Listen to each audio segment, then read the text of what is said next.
রাজধানীর বাজারে সরবরাহ বাড়ায় স্বস্তি মিলছে আলু পেঁয়াজ সহ সবজির দামে। তবে এখনও অস্থির চালের বাজার।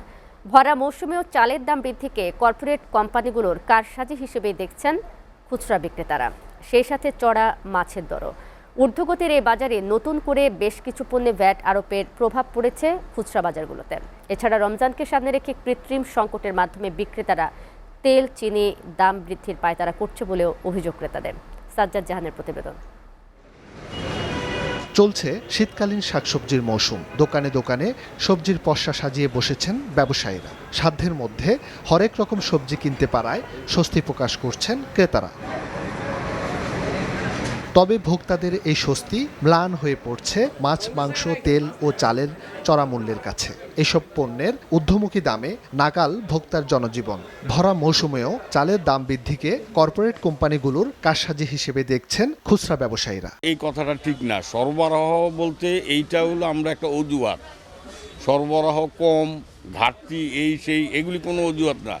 হ্যাঁ, ঊর্ধ্বগতিটা সকল শ্রেণীর মানুষ কেন, এবং মানুষ কিন্তু খুব হতাশার মধ্যে আছে, এবং মানুষ যেভাবে জীবনযাপন করতেছে কেউ কিন্তু কিছু বলতেছে না, কিন্তু আর বলেও কোনো লাভ নেই। সরকারও চেষ্টা করতেছে কিন্তু একটা নিম্ন পর্যায়ে আনতে পারতেছে না। সপ্তাহের ব্যবধানে প্রতি কেজি মাছে বেড়েছে 20 থেকে 50 টাকা। তবে ব্রয়লার ও সোনালী মুরগির দাম স্থিতিশীল রয়েছে।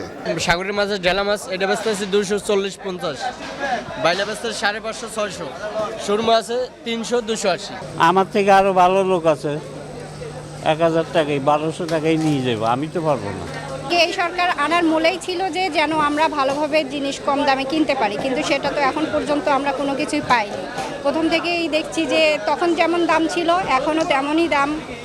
যেই কাস্টমার আগে চাচা বলতাম এখন বাপ করে ডাকি। মাঝে মধ্যে দেখা হইলে ও বাবা মাছ লাগবে না এরকমই সারা দেয়। রমজানকে সামনে রেখে তেল চিনির কৃত্রিম সংকটকে দাম বৃদ্ধির পায়তারা হিসেবে দেখছেন ক্রেতা বিক্রেতারা। ভোগান্তি না, আমাদের নিম্ন আয়ের মানুষ, আমরা 15,000 টাকা মাসে পাই, এটা দিয়ে আমাদের চলতে হিমশিম। চিনি 125 টাকা কেজি, মসুরের ডাল 135 টাকা কেজি, মুগ ডাল 170 টাকা কেজি, পেঁয়াজ 50 টাকা কেজি, আলু তেল 175 টাকা লিটার, আর আলু 25 টাকা কেজি।